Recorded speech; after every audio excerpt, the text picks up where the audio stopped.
La virtud de la justicia sigue en categoría e importancia a la de la prudencia, de manera que es inmediata en su enumeración, en la clasificación, seguida de la prudencia. No viene en un orden lógico de importancia la fortaleza o la templanza, sino la justicia, que es la virtud que tiene por objeto el derecho. Lo decimos en los Salmos. Tú, Señor, eres el derecho y la justicia. ¿Qué quiere decir que la justicia tiene por objeto el derecho o lo justo?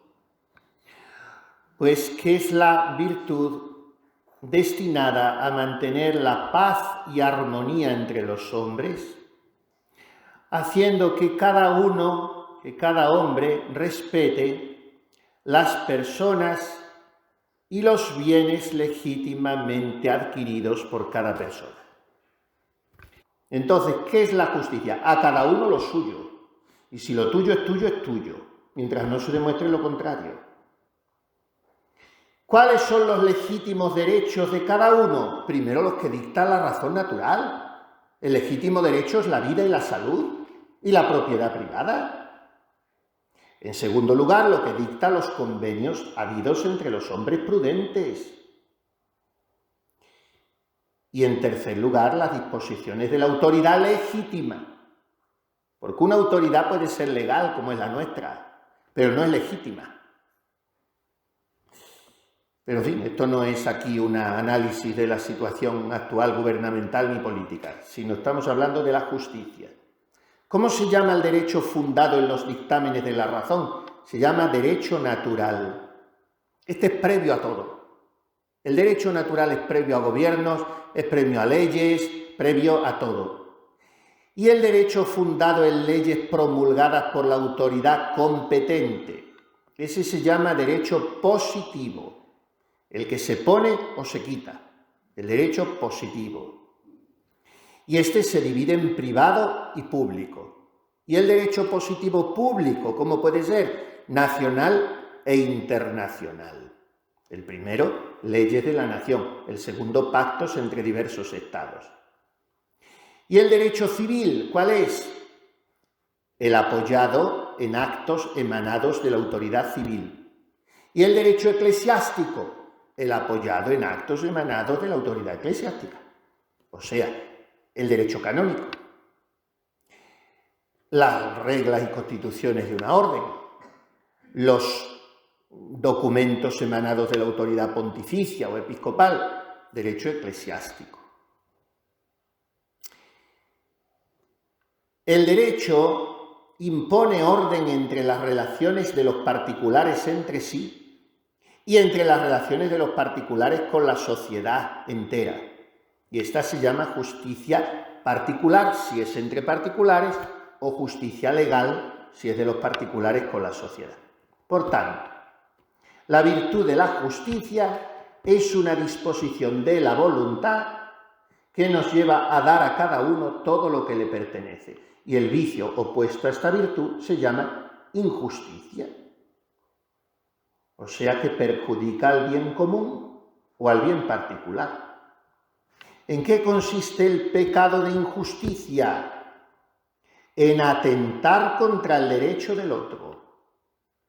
O sea, en negar lo que el otro debe y puede querer razonablemente. Yo no soy quien para atentar contra ese derecho. Es sagrado. Hoy se están cometiendo tropelías mayúsculas.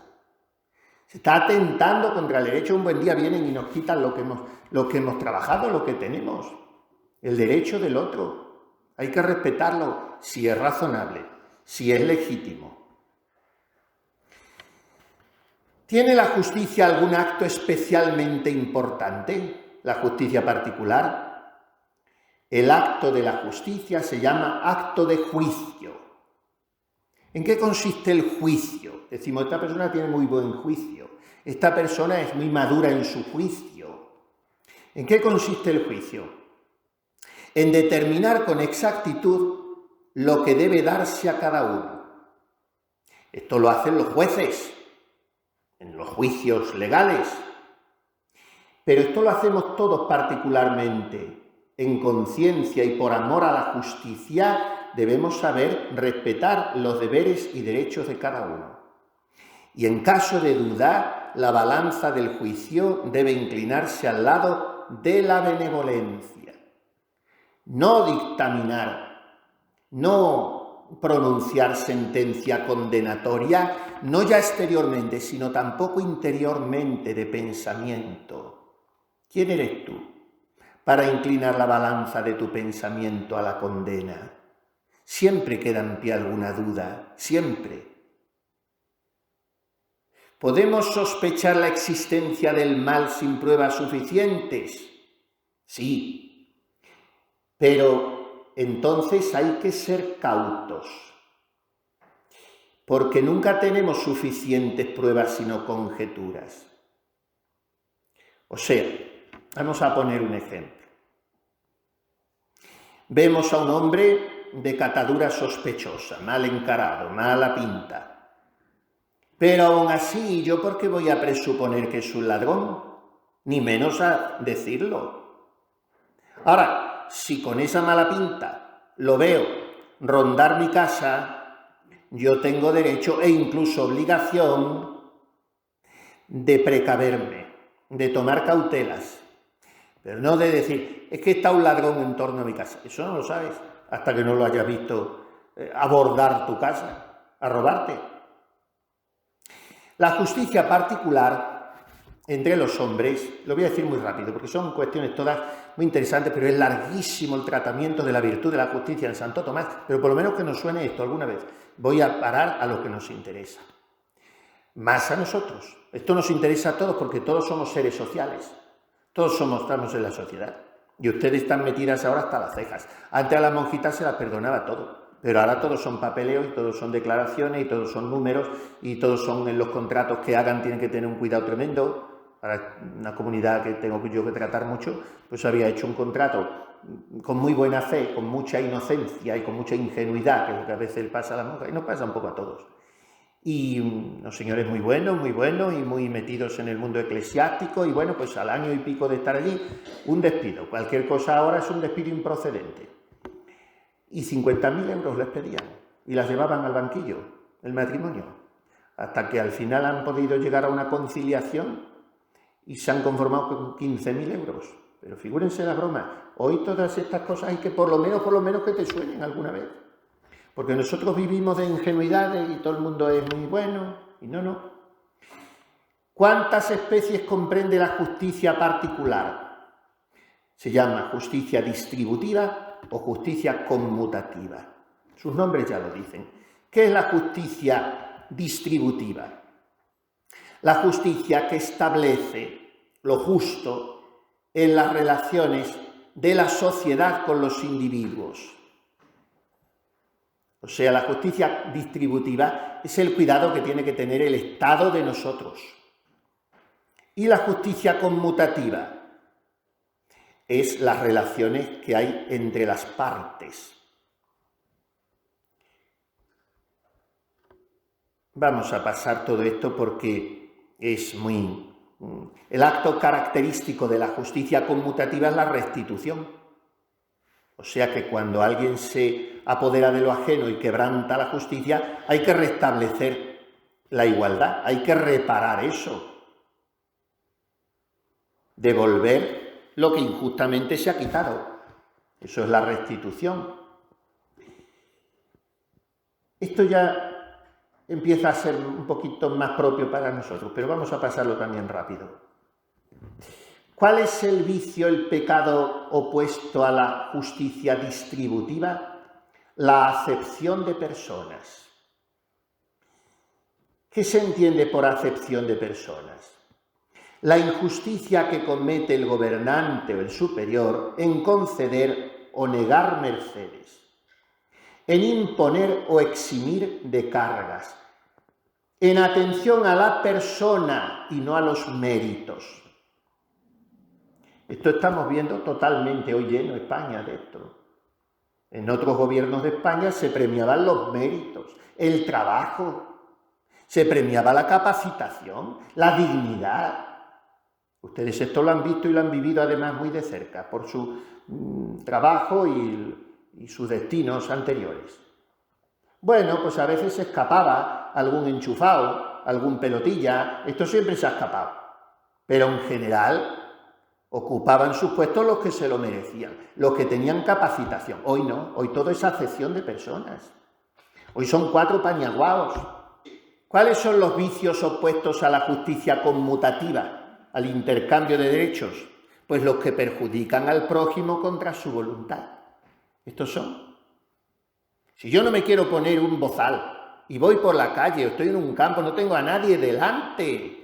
No voy a contagiar a nadie, no tengo a nadie delante. Ahora si me arrimo a un enfermo, a un anciano, pues sí, póngame usted el bozal. Pero si yo no tengo a nadie delante, voy andando por la calle, ¿por qué me va a obligar contra mi voluntad a perjudicar? Bueno, ¿cuál es el primer pecado que perjudica al hombre contra su voluntad? Pues matarlo, el homicidio.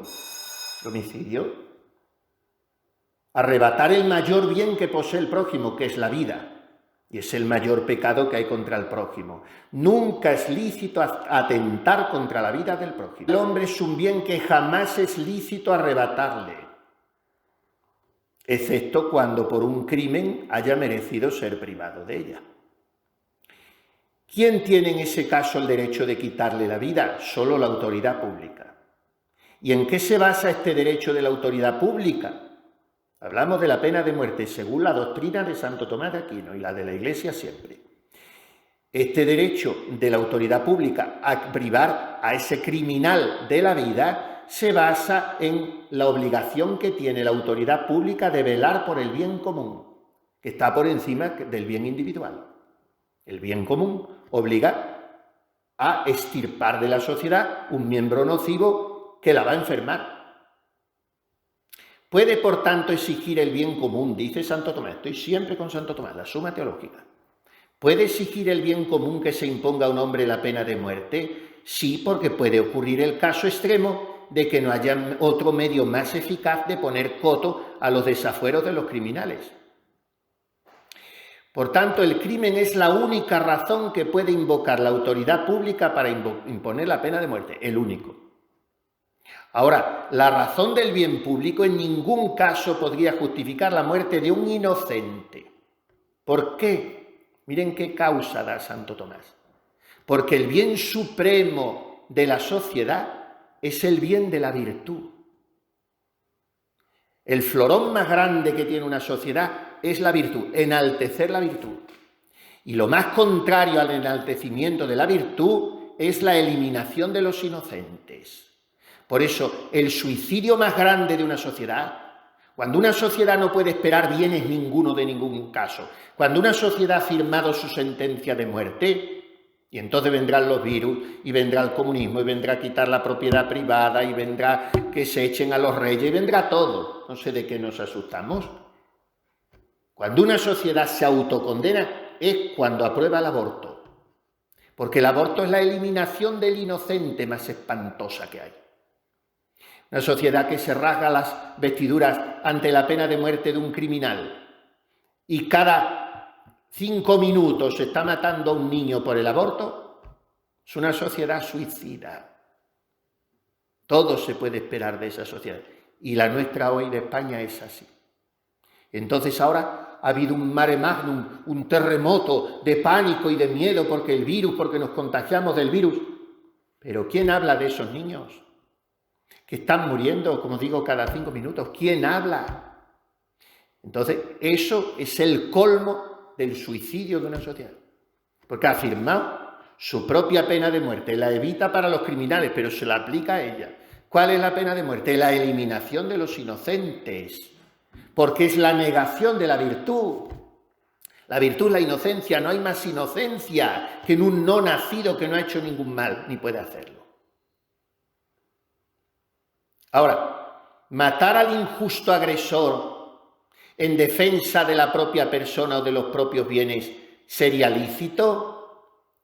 no sería lícito salvo cuando sea necesario para defender la propia vida o la vida de los suyos. Viene un agresor a mi casa, la invade, armado, roba, y entonces ¿dónde está? ¿Cuál está antes? ¿Mi vida y la de la familia o la del agresor? Se comprende que la propia vida y la de la familia. Si no hay ningún otro medio de repeler el asalto. Si yo puedo prever razonablemente que va a llegar la policía y yo puedo estar en un sitio donde no me va a pasar nada, no tengo por qué empuñar un arma.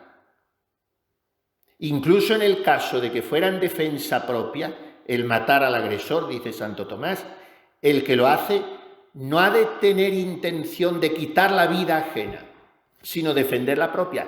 Para defender la propia no hay más remedio que eliminar la ajena. ¿Y los demás pecados contra la persona del prójimo cuáles son? La mutilación. No se puede quitar al otro ni una uña, porque no es mía. La mutilación. La verberación, miren qué bonito. Hay que unas palabras en Santo Tomás que no las hemos oído en la vida. Verberación. Hace poco ha sido la fiesta de la transverberación de Santa Teresa. Bueno, pues hay una palabra española que no la hemos oído nunca. La verberación. Transverberación lo hemos oído, significa traspasar. Reverberación también lo hemos oído, reflejar la luz en un espejo que reverbera. Pero, ¿verberación qué es? Pues la verberación, la primera con V y la segunda con B, es privar al prójimo del reposo y la tranquilidad. Por eso dice Edith Stein, y a mí me encanta, que despertar a alguien que duerme es pecado mortal. Lo peor que se puede hacer, de los peores pecados que existen, despertar a alguien que duerme. Déjalo, si va a perder un avión o va a pasar algo, despiértale. Pero de ahí para abajo no le despiertes. Dios lo da a sus amigos mientras duermen. Lo necesitará. ¿Tú qué sabes? Es su derecho dormir, déjale tranquilo. No caigas en la verberación, que es espantoso, porque es injusto total, de las injusticias más grandes que se pueden cometer. La verberación, privar a alguien de su reposo. Mire, padre, le llamo aunque no quiero molestarle. ¿Está usted pecando? Pero por si me está molestando, si lo sabe que me está molestando, ¿para qué? No quiero ser pesada. Pues no lo sea usted. La verberación, privar a alguien de su reposo o tranquilidad. Y otro pecado contra la justicia, la encarcelación, privar a alguien de su libertad. Bueno, de los que después del pecado contra la persona del prójimo, contra su integridad física, viene el pecado contra los bienes del prójimo, porque el prójimo tiene derecho a su propiedad y la propiedad privada viene imperada porque el hombre está hecho para vivir en sociedad y entonces para tener independencia y libertad de acción necesita tener cosas propias. La propiedad privada evita innumerables litigios y desavenencias que se producirían sobre el uso de cosas poseídas en común. Por eso, ¿por qué el comunismo es lo peor que le puede pasar a una sociedad? No solo porque sea la negación de Dios, que es lo principal. Todo lo que sea sin Dios es suicida. Pero porque además el comunismo niega la propiedad privada. Mire cómo están en Cuba, cómo están en Venezuela, y como nos descuidemos, estamos aquí pasado mañana igual. Niega la propiedad privada, viene la guerra. El hombre no puede estar sin algo que sea suyo, tiene que tener una casita, una tierrita, una comidita, un algo, por poco que sea. Porque si no, vamos a administrarlo todo en común eso. Eso solo es posible en una comunidad religiosa donde está todo jerarquizado y hay un superior. Y aún así, la monjita, aunque no sea suyo, pero tiene su celdita, tiene su hábito, lo tiene a su uso. Tiene que tener una independencia de movimientos. Y eso es el derecho de propiedad. El acto de apropiarse lo ajeno contra la voluntad del propietario se llama robo o rapiña. Robo cuando es a escondidas, rapiña cuando es violentamente, y es más grave todavía. Además, hay pecados contra la justicia, y esto es lo que más nos interesa a nosotros si vamos terminando, de palabra. De palabra. Los pecados que comete el juez en un juicio, y vamos a pasar todo esto por alto, quien tiene obligación de denunciar, los condenados, en fin, Santo Tomás habla aquí mucho de los juicios. Pero vamos a ver los pecados de palabra en la vida ordinaria. Y aquí podemos entrar nosotros. Dios quiera y no entremos, Son los siguientes. Y yo creo que desgraciadamente de una manera u otra todos entramos un poquito aquí, Cuidado. Los pecados de palabra, o sea, las injusticias de palabra que se cometen en la vida ordinaria contra el prójimo, son los siguientes. Así los enumera Santo Tomás. Injuria, difamación, murmuración, irrisión y maldición. Injuria, difamación, murmuración, irrisión y maldición. Vamos uno por uno. Injuria es un ultraje que se hace a alguien. Un desaire, una censura, una represión. El hecho de afrentar a alguien de palabra o de obra, agraviándole en su honra, en el respeto que merece. ¿Es pecado mortal la injuria? Hombre, cuando lo que se dice es grave y encima se tiene intención directa de ofender a esa persona, pues será pecado mortal. Hay muchos niveles de insulto.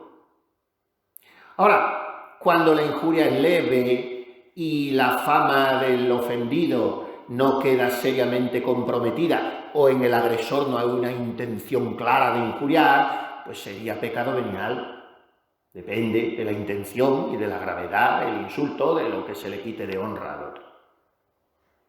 Ahora bien, hay que partir de que todos tenemos estricta obligación en justicia de tratar a los demás con la debida consideración y respeto, porque sólo así se mantienen las buenas relaciones sociales, no digamos en una comunidad donde se vive tan estrechamente la convivencia cotidiana. Entonces hay que ser muy delicados en el trato, muy delicados. Primero, porque tú no tienes derecho a faltarle el respeto al otro. Segundo, porque la educación es media virtud ya te asegura mucho la paz, la unión. Para eso está el pedirse perdón y el constantemente Dios se lo pague y sonreír, en fin. ¿Por qué? Porque la honra es uno de los bienes que tenemos los hombres en mayor estima. La honra. Y por consiguiente, hasta los más humildes y pequeños hay que tratarlos con consideración, no mortificarlos con las palabras. Y en presencia de ellos tenemos que evitar lo que pueda entristecerlos, mortificarlos. ¿Quién podría apartarse un poquito de esta regla? Los superiores cuando deban corregir a sus súbditos. Si les humilla la corrección, que beban agua, pero hay que corregirlos. Ahora, incluso en ese caso, los superiores no deben ofuscarse por la pasión, ni hacerlo de manera arrebatada. Pero cuando hay que corregir, hay que corregir.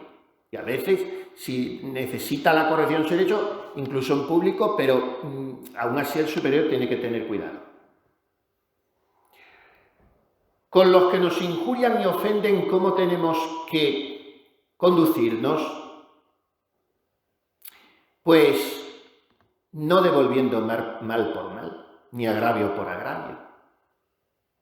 La injuria, primer pecado de palabra. Segundo, la difamación, o sea, atentar contra el buen nombre del prójimo, contra su buena fama, difamar, quitar la fama, contra su reputación, hacerle perder total o parcialmente, sin razón ni motivo justificado, la estimación que tiene ante los demás.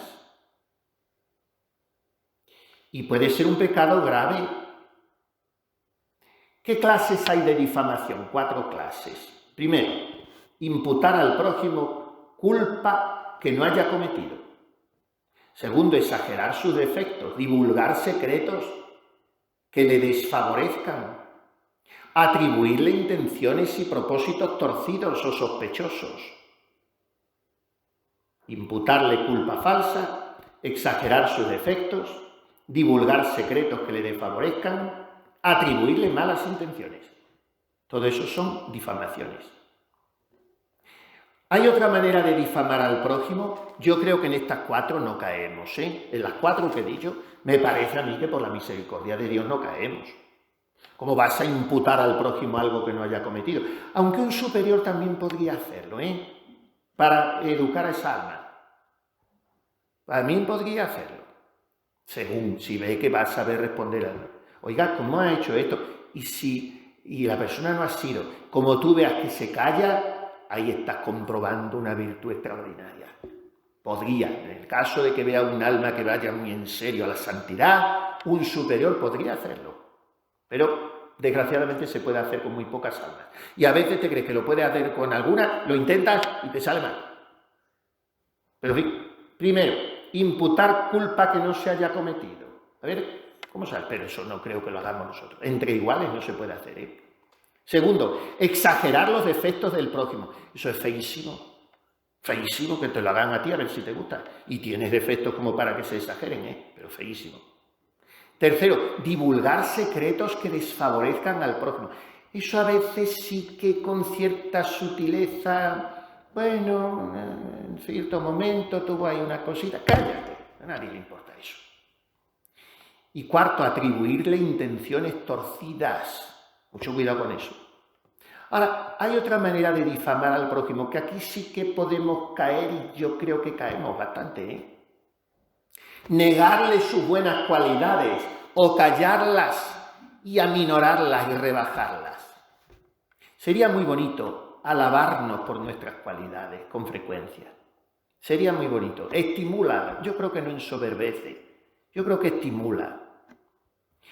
Otro pecado contra la justicia, la murmuración, el sembrar cizaña. No así de una manera directa, maliciosa, pero frases ambiguas, insinuaciones, arquear una ceja, una media sonrisa.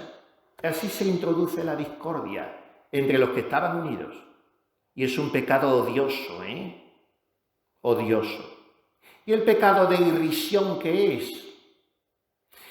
Pues ridiculizar al prójimo, echarle en cara defectos, torpezas, como para complejarle, como para anularle. También hay que tener cuidado con eso, ¿eh? Hay personas en las comunidades que sufren por esto, porque ya cada cosa que hacen, y no hablo de memoria, estoy pensando, no, en algún caso, cada cosa que hacen parece que ya, y la persona pues a veces tiene dos caminos, o tomárselo como una cruz y subir, o ya adoptar ese papel de tonta. Pero hay que también tener cuidado. Personas hay que quererlas. ¿Y la ironía qué es? Pues puede ser falta venial, cuando a modo de diversión se fustigan defectos leves. Lo tomamos a veces como una travesura, como un pasatiempo inocente, no hay intención de mortificar, pero hay que tener mucha delicadeza con la rapidez para hacer chistes, porque se puede también herir a la persona. Ahora bien, la ironía podría ser con mucho arte, con mucha mano izquierda, con mucho tacto, manejada con habilidad y con delicadeza. Podría ser un medio que el superior tuviese para amonestar y reprender al súbdito. O sea, que entre broma y broma la verdad se asoma. A veces decirlo solemnemente y así oficialmente, ¿no? Pero diré con un poco de gracia, como haciendo chiste, y puede por ahí entrar la cosa, como una caritativa corrección fraterna. Pero hay que usarlo con mucha discreción, para no matar la seguridad que tenga el otro en sí mismo, para no matar en el otro la espontaneidad, para no convertir a la víctima de la ironía en un ser tímido, encogido, como degradado ante sí mismo. Hay que tener cuidado con eso. Aunque le digas a la persona una cosa, a la gente hay que decirle las cosas, sobre todo el superior.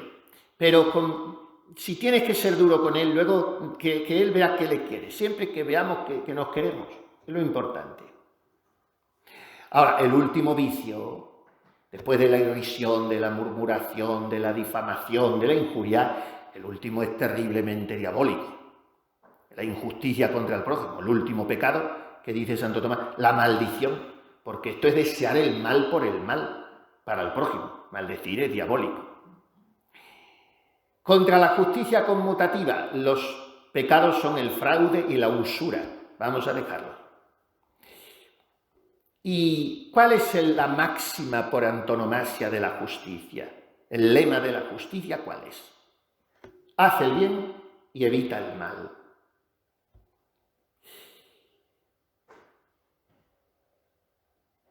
¿Y cuáles son las virtudes que derivan de la justicia? Las enumero. Y esta tarde dedicamos la conferencia a ellas. Y aquí termino ya. Porque la primera de estas virtudes, ya les avisé que es importantísima y merece una clase para sí misma. Y las otras también las voy a tocar un poquito. Son 9 virtudes las que derivan de la justicia. Esta tarde será muy bonita, muy práctica la conferencia, más que ha sido esta de ahora, aunque ha tenido cosas prácticas también, pero la de esta tarde tendrá más. Las 9 virtudes derivadas de la justicia, por si las quieren ir apuntando. La religión, la virtud más importante, después de las 7 fundamentales, después de las 3 cardinales, teologales, perdón, y las 4 cardinales, viene inmediatamente la religión. Virtud de la religión tan importante que usted ha hecho de ella su vida.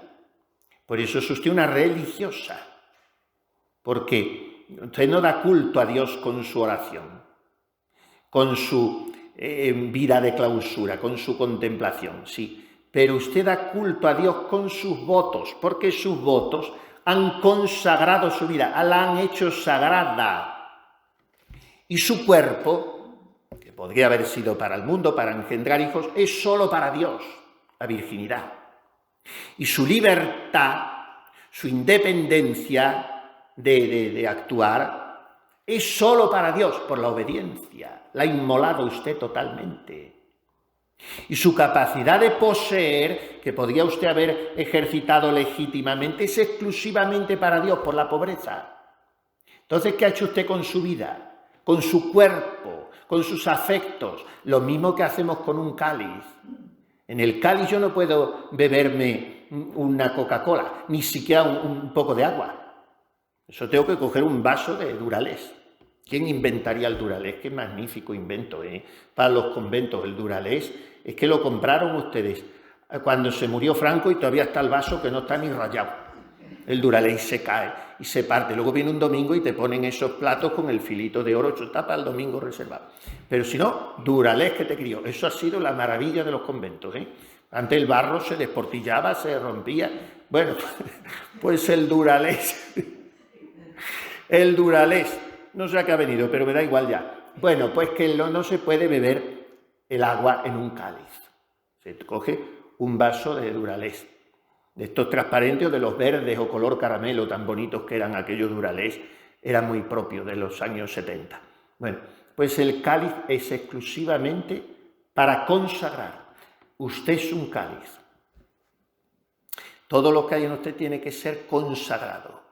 Por eso un gesto, una palabra, un pensamiento. Cuiden muchísimo todo, que son religiosas. Una religiosa es una reina, es la esposa del rey. Y va usted vestida de vestidos viles, como decía Santa Clara. Ahora no son tan viles, entonces eran una sayal picante. Pero ahora pero vestidos viles y todas iguales. Aquí, gracias a Dios, en este convento no es como otros zoológicos que cada una va de su librea. Lleva una rebeca verde, otra unos zapatos amarillos y es espantoso. Llevan todas igual, hasta el alfiler en el mismo sitio, como Dios quiere y manda. Bueno, pues ¿qué? Que las religiosas son reinas, son esposas del rey. Y entonces todos sus gestos, una mirada, una palabra, en fin. Yo digo siempre, ustedes las han formado bien en eso. Están en el locutorio, da gusto verlas, pero estaría bueno que de cara a la galería tuvieran, que hay locutorios que son espantosos. Pero eso hay que vivirlo cada día, en cada momento, en sus recreaciones solas, en sus relaciones, en su estar en el coro, en todo. Pues son religiosas. La religión no es una virtud que practican, es su vida. Yo no soy religioso. Yo soy lo más grande que se puede ser en este mundo. Sacerdote. Estoy ontológicamente configurado con Cristo. Y ya no se puede ser más. Pero mucho cuidado. Para Santo Tomás de Aquino el estado de perfección es el de usted, no es el mío. Porque usted ha hecho de la religión su vida. Yo no sé si eso lo piensan despacio, que soy religiosa. No porque me dedico a rezar, sino porque la religión es mi vida toda. Yo estoy consagrada como un cáliz. Yo no puedo servir más que para Dios. Por tanto, virtudes derivadas de la justicia, preciosas todas, pero la primera es descomunalmente grandiosa, la religión. Después la piedad, la observancia, la gratitud, la vindicta, la verdad, amistad, liberalidad y equidad natural o epiqueia. Esta tarde las vamos a explicar, pero qué bonito va a ser. Religión, piedad, observancia, no son lo que se creen, Cuando estoy diciendo piedad están pensando ustedes en otra cosa. La piedad con los padres, luego lo explicaré. La observancia tampoco es cumplir la ley, es el respeto al superior, lo explicaré todo. Religión, piedad, observancia, gratitud, vindicta, verdad, amistad, liberalidad y equidad. Suficiente, porque llevamos ya, como siempre, nos pasamos un poquito, pero no demasiado. Así es que Nuestra Señora de las Virtudes nos ayude a asimilar y a vivir todo esto.